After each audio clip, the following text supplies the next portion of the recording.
Today, we're unlocking the world of coaching and its transformative power on our fitness journeys. Whether you're a seasoned athlete or just starting, the right coach can propel you towards your goals with unmatched speed. We'll explore what makes a good coach-athlete relationship tick, the various coaching styles at your fingertips, and how self-coaching can be a game changer in your personal growth saga. Ready to discover how a coach can revolutionize your fitness path? Let's dive in. Welcome to Also Ninja Fitness, where we share our love for sports such as Ninja Warrior, Parkour, and Gymnastics to help you achieve the power, skills, and freedom of movement of the functional fitness athlete you are meant to be. Imagine the amount of work it must take to get an optimal physique. Now imagine it took only half that time. Wouldn't that be worth it? That's the power of coaching. A coach is not a mentor or someone you have to pay for. They're someone who has the knowledge and experience to get you where you want to go and accelerate your progress. That could be knowing how to optimize your training through technique or just someone who motivates you. In the world of Ninja Warrior, Parkour, and Gymnastics, where every movement counts, there's a reason coaches are necessary, especially at that level. They see the unseen, correcting form, optimizing strategies, and pushing you beyond the boundaries of self-imposed limits. They know what an Olympic level is, how to get there in several years, and know what to do now to get there. It's their expertise that transforms good into great, making the journey of mastering bodyweight sports a well-guided adventure towards excellence. Coaches provide context, breathing life into your practice by connecting the dots between effort and results. With the invaluable role of coaching, and again, that doesn't necessarily need to be someone who you pay for, it's someone who gets you from point A to point B faster. Let's navigate through different coaching styles that cater to a unique need of an athlete in bodyweight sports, and how to choose the one that best aligns with your personal goals. We're not talking about the difference between in-person coaching or online coaching. You can get the results no matter what. It's more of that specific coach and how they coach. Sometimes someone excels so much with one coach, and then when they go with someone else, they plummet, or the other way around. This is one of those reasons. You might get a coach that will make you worse instead of reaching your potential.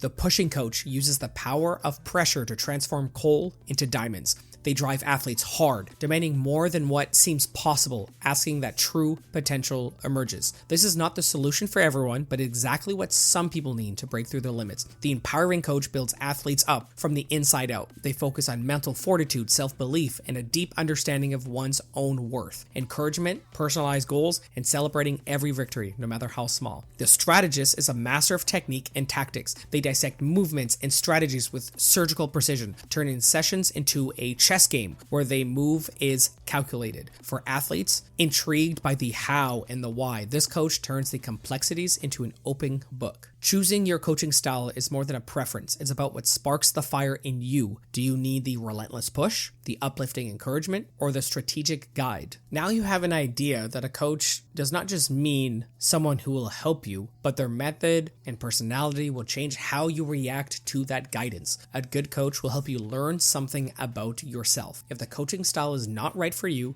as long as you learn something from it, and then you can find another one that clicks with you. Sometimes mentors that you have in your life are people who give one piece of advice and that sticks with you. Sometimes it's the lessons that you learn, and sometimes it's the lessons that you wish you didn't learn that stick with you as well. Let's explore a bit more on what you should be looking for when it comes to advice. Not just the coach, but just advice in general. Anyone with a voice has an opinion, but that does not mean you should listen to them. At the top is someone who got where you want to go and has gotten others there as well. This coach knows the way, they've traveled it, faced its challenges head on, and have a proven blueprint that has been tested with multiple people multiple times.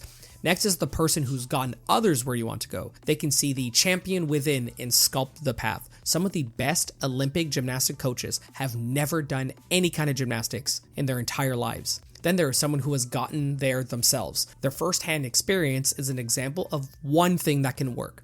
This is very far from guarantee and simply shows one option. Coaching is a different skill. A great athlete does not mean a great coach. At the bottom are observers of success, those who have witnessed others and can give insight, but a lot of it is opinion. Of course, last is someone who just has an opinion on the subject. This is someone playing telephone with advice. Are you going to get advice from someone like that? I'm sure you have gotten advice like that before. Either someone who has an opinion or someone says that they can get you where you want to go. That might seem logical and it makes sense, but a lot of times we fall into two different traps.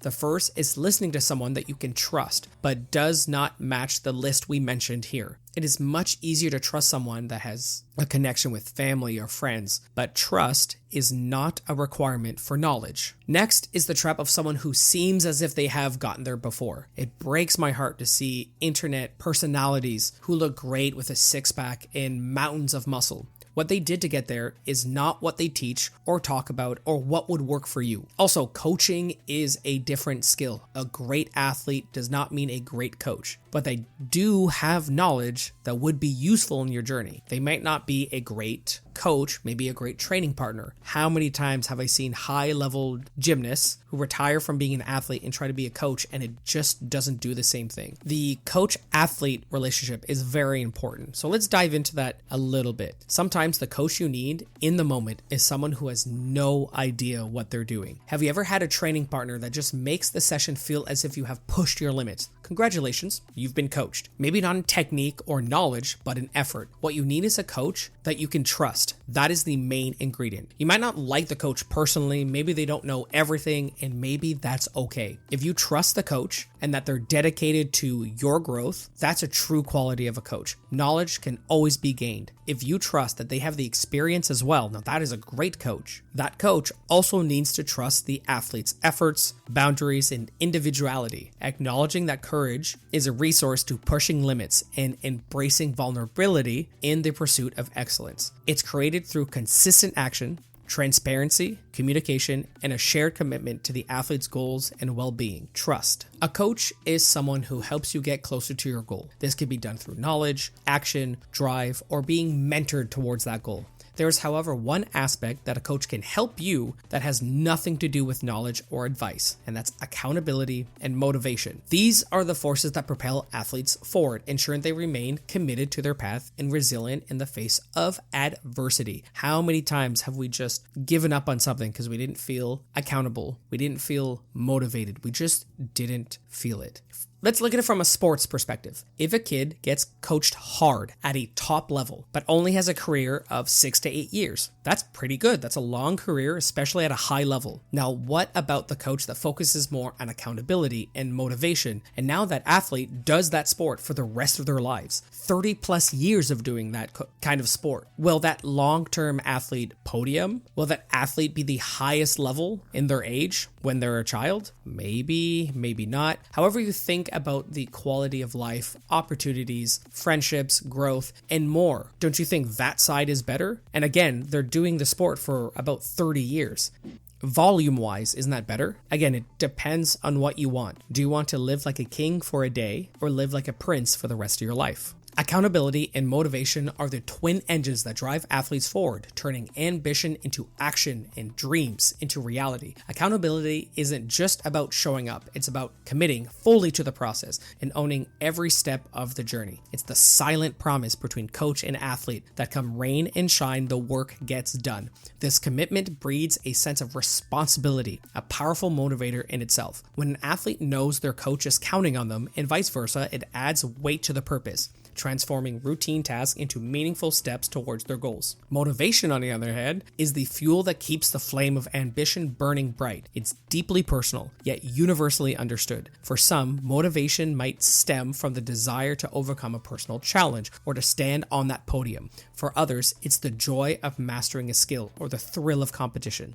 A coach's role is to discover what lights that fire within and keep it burning, using it to ignite passion, perseverance, and peak performance. Together, accountability and motivation form a feedback loop of progress and satisfaction. With each milestone, motivation grows, reinforces that accountability and their goals. It's a cycle of success, where each element feeds into the other, propelling the athlete forward in their journey. And you might have felt like that before. I know a lot of people in fitness where when they first start getting into it, it's really tough to start seeing those results. It's when they start seeing those results, they feel better going to the gym, and then go to the gym, and they feel better because of the results. And then it creates that feedback loop. In my personal opinion, motivation and discipline are talked about a lot, especially in fitness and sports, and yet they're misunderstood. I don't think that these words are defined well enough, at least the way that I would use them, and they're used really too loosely, like a motivational speech. For example, motivation is used a lot in the context of feeling or desire to do something, and discipline is doing the action regardless of those feelings. If you brush your teeth every single day,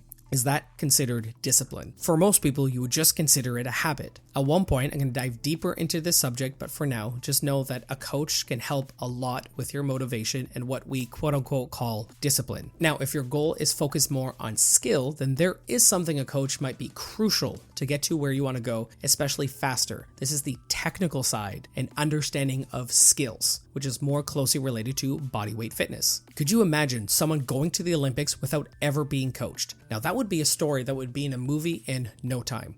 Technical skill development is a cornerstone of mastering any sport, especially in bodyweight disciplines like Ninja Warrior, Parkour, and Gymnastics. This stage is where the raw potential is sculpted into precise, efficient movement, transforming athletes into masters of their craft. The focus is on the details. It's about breaking down complex moves into manageable parts, ensuring each element is performed with accuracy and intention. This ensures skills are not only learned but mastered, allowing athletes to perform with confidence. They make sure that the building blocks are strong to make sure your future skills are learned faster.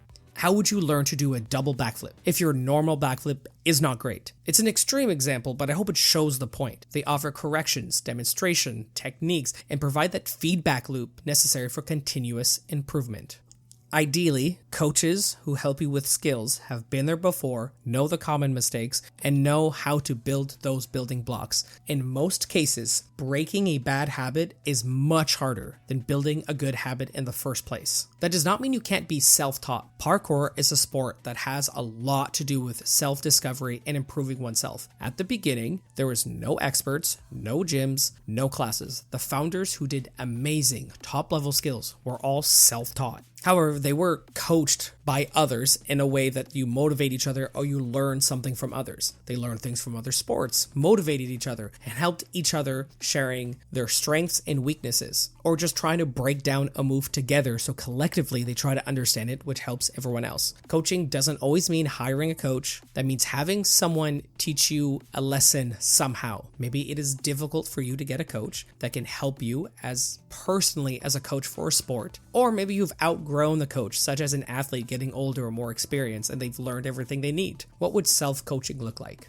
What happens when the student becomes the master or never had a master in the first place? Self-coaching is where the athletes use the knowledge, techniques, and insights from previous coaching to fuel their progress. Effective self-coaching means staying continuously learning. Athletes learn to identify their strengths, weaknesses, applying targeted effort to areas needing improvement. Athletes may seek out new techniques, strategies, and trainings to enhance their skills. It's a commitment to a lifelong learning with a proactive approach to seeking knowledge outside the traditional coach-athlete dynamic. Accountability shifts internally in self-coaching. The athlete becomes responsible for their motivation, setting realistic, challenging goals, and holding themselves accountable for reaching them.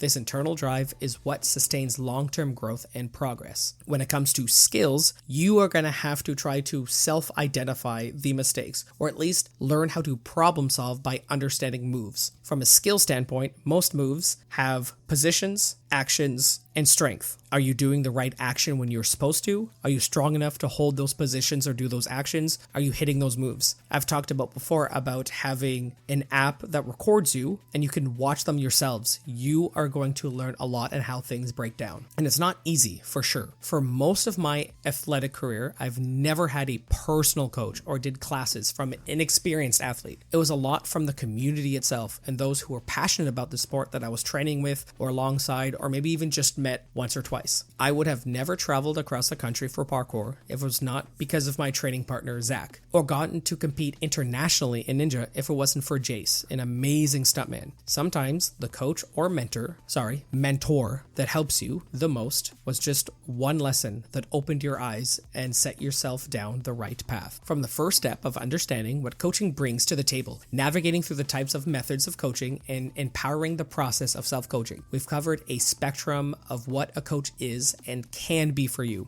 Remember, the goal of this journey is not just about reaching your physical peak, even though that's pretty awesome, but embracing the path of growth, learning, self-discovery. Rather, you have a guided coach that will get you faster, charting the course to know where you're supposed to go, the dedication to pushing your limits, refining your skills, and having a mindset of resilience. That is what leads to true mastery. So what's the next move for you? Are you going to look for a coach who resonates with you, with your aspirations, or perhaps you're going to take the helm yourself and self-coaching? If you do want to have a coach specifically for accountability and answering some questions or to be there for you, our 7-day free course at awesomeninjafitness.com will do exactly for that, for 7 days to see if that is something that you really like. Until next time, keep pushing, keep climbing, and most importantly, keep enjoying every step of your journey. Here's to the next chapter in your bodyweight sports adventure. Stay strong, stay inspired, and remember, your potential is limitless. Stay awesome.